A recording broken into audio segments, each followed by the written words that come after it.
Nella notte tra il 13 e il 14 giugno, nella città di Yelewata, nell'area amministrativa locale di Guma, nello stato di Benue, in Nigeria,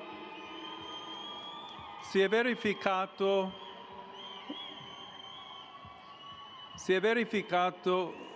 un terribile massacro in cui circa 200 persone sono state uccise con estrema crudeltà, la maggior parte delle quali erano sfollati interni, ospitati dalla missione cattolica locale. Prego affinché la sicurezza, la giustizia e la pace prevalgano in Nigeria, paese amato e così colpito da varie forme di violenza. E prego in modo particolare per le comunità cristiane rurali dello Stato di Benue, che incessantemente sono stati vittime della violenza.